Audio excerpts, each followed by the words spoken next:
আজকের নাটক single mother, রচনা দেবযানী চ্যাটার্জি, অভিনয়ে কেয়া বসু এবং মধুরিমা বসু, প্রশিক্ষণ ও পরিচালনা সোমেশ নাথ। তুমি আমার জীবনটা শেষ করে দিলে মা। যদি একটা সম্পূর্ণ জীবন দিতে না পারবে তো আমাকে এনেছিলে কেন? শুধু নিজের একটা আকাঙ্ক্ষা পূরণের জন্য? ঝিনুক, কথা শোন মা, এভাবে ভেঙে পড়িস না। তোর জীবন কেন শেষ হবে? দেখিস আরো ভালো কিছু তোর জন্য অপেক্ষা করছে। এরা তোর উপযুক্ত নয়। সেটা আমি বুঝবো। আমার জন্য কে উপযুক্ত আর কে উপযুক্ত নয়। তোমার জন্যই যে রিক আর আমার বিয়েটা হবে না, সেটা মেনে নিতে পারছো না কেন? শোন ঝিনুক, এখনকার দিনে অনেক ছেলে ওপর আধুনিকতা দেখায়। আসলে তারা সঠিক অর্থে আধুনিক মনস্ক নয়। রিক আর তার বাবা মা যদি সত্যি আধুনিক হতো, আর রিক যদি মন থেকে তোকে ভালোবাসতো, তাহলে তুই সিঙ্গেল মাদারের মেয়ে বলে তোকে রিজেক্ট করতো না। মা, সিঙ্গেল মাদার ব্যাপারটা তোমার কাছে গর্বের হতে পারে, কিন্তু আমার কাছে নয়। বরং আমার কাছে এটা লজ্জার বিষয় যে আমার কোনো বাবার পরিচয় নেই। সে ব্যক্তিটি কেমন তাকে আমি কোনোদিন চোখেই দেখলাম না। কাঁদিস না ঝিনুক, কাঁদিস না। কিন্তু ঝিনুক, আমি কি তোর জীবনে কোনো ঘাটতি রেখেছি? তোকে ভালো স্কুলে পড়িয়েছি, উচ্চ শিক্ষা দিয়েছি, নিজের পায়ে দাঁড় করিয়েছি, আর আদর যত্ন ভালোবাসার তো কোনো ত্রুটি রাখিনি কখনো। কিন্তু মা, তুমি তো আমাকে বাবা দিতে পারোনি। মা মায়ের জায়গায়, বাবা বাবার জায়গায়। তাই তো আমার বন্ধুরা যখন তাদের বাবার গল্প করতো, আমি চুপ করে শুনতাম। আর আজ সেই বাবার অভাবেই এরা আমাকে রিজেক্ট করলো। তুমি একটা স্বার্থপর ইগোইস্টিক মহিলা। চুপ কর ঝিনুক, চুপ কর। কেন চুপ করবো? হ্যাঁ, কেন চুপ করবো? নিজের আসল সত্যটা ধরা পড়ে গেছে তাই?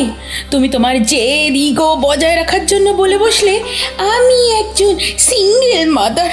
কেন তোমার ওই ডিভোর্সি বরের নাম আমার বাবা হিসেবে বলতে পারলে না? এখন বুঝেছি কেন তুমি আমাকে কখনোই ওনার সাথে দেখা করতে দাওনি। তোমার জেদ অহংকার বজায় রাখার জন্য। ঝিনুক, তুই কিচ্ছু জানিস না। চুপ কর। নিজে একটা ভালো চাকরি করতে, তাই ভেবেছিলে টাকা দিয়ে সবকিছু কেনা যায়। তুমি আসলে আমার বিয়েটা দিতেই চাও না মা। তোমার বুড়ো বয়সের সিকিউরিটি ডিপোজিট হিসেবে আমাকে তোমার কাছে রেখে দিতে চাও চিরকাল। না, তুই কি সব বলছিস? তোর বিয়ে হোক যদি আমি নাই চাইতাম, তাহলে কি রিকের মা বাবার সাথে কথা বলতে চাইতাম? কিন্তু আমার নিজের জীবনে যেহেতু একটা তিক্ত অভিজ্ঞতা আছে, আমি তাই সব কিছু ভালো করে দেখার কি আছে মা? কি আছে? রিক আমাকে প্রায় 3 বছর ধরে চেনে। ও জানতো আমার মা ডিভোর্সি, কিন্তু আমার বাবাকে সেটা জানার অধিকার তো ওদের আছে। আমি তো আর আকাশ থেকে পড়িনি। আমার বাবা বলে কেউ তো একজন আছে, তার পরিচয় দিলে কি এমন অসুবিধা হতো? আমি ওই লোকটার নাম নিতে যাব কেন বলতো, যার কোনো অস্তিত্ব তোর আমার কারো জীবনে নেই? ওই লম্পট লোকটার কোনো ছায়া আমি মারাতে চাইনি বলেই তো তাকে ছেড়ে চলে এসেছিলাম। তাছাড়া সে কোনোদিনই চায়নি তার কোনো সন্তান আসুক। মা, তোমার কাছে তার কোনো অস্তিত্ব নাই থাকতে পারে, কিন্তু আমার রক্তে তো তার অস্তিত্ব আছে। আমি আগেও তো অনেকবার তোমায় জিজ্ঞেস করেছি, তুমি এড়িয়ে গেছো বারবার। হ্যাঁ রে, এটাই আমি ভুল করেছিলাম। তোকে অনেক দিন আগেই আমার জানিয়ে দেওয়া উচিত ছিল ওই লোকটা তোর বাবা নয়। বাবা নয়? কি? তাহলে আমার বাবা কে? আমি যে রিকের বাবা মাকে বলেছি তুই একজন সিঙ্গেল মাদারের সন্তান, সেটা কিন্তু কোনো অংশে মিথ্যে নয়। আমি তোকে জন্ম দিয়েছি, বড় করেছি, আমি একা হাতে সব করেছি। তোকে আমি পৃথিবীতে এনেছিলাম তার সঙ্গে ডিভোর্সের বেশ কিছুদিন পরে। কি করে? তাহলে কি আমাকে দত্তক না না না নিয়েছিলে? না, দত্তক নিতে পারতাম, কিন্তু আমি চেয়েছিলাম আমার সন্তানের শরীরে আমার রক্ত, আমার জিন থাকুক। ডিভোর্সের পর যখন একাকিত্ব আর অবসাদে ভুগতাম, কেবলই ভাবতাম কেন আমার জীবন অসম্পূর্ণ থেকে যাবে, কেন আমি এই পৃথিবীতে কোনো উত্তরাধিকার রেখে যেতে পারবো না। কিন্তু কোনো মানুষের সঙ্গে ঘনিষ্ঠ হবার কথা ভাবতেই পারতাম না। তবে মনে প্রাণে চাইতাম আমার একটা সন্তান আসুক। কিন্তু কিন্তু কিভাবে? তুই আধুনিক কালের মেয়ে, নিশ্চয়ই বুঝবি মা।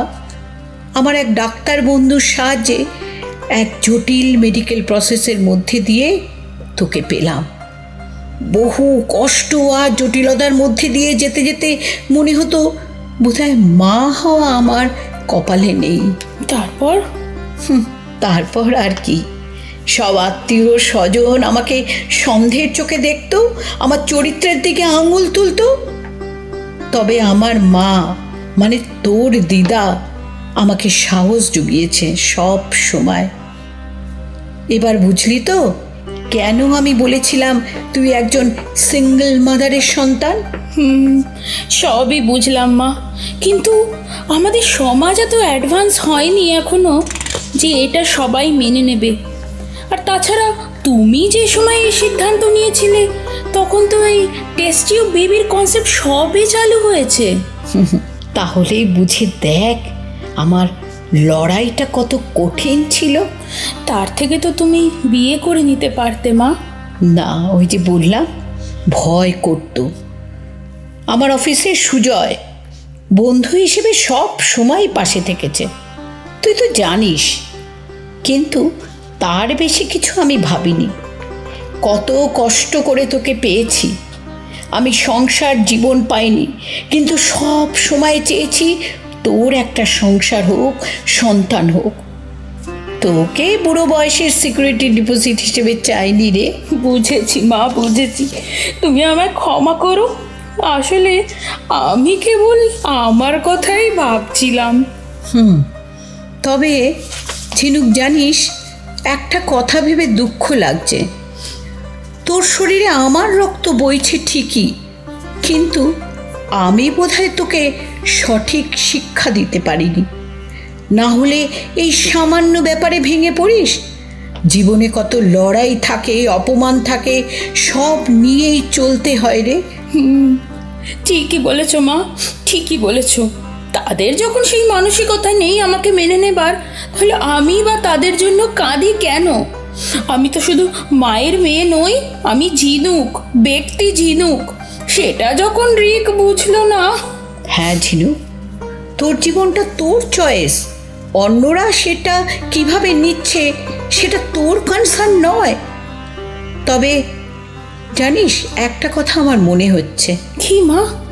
রিক আধুনিক যুগের ছেলে, ও দেখবি ঠিক বুঝবে, তোর সাথে কথাও বলবে নিশ্চয়ই।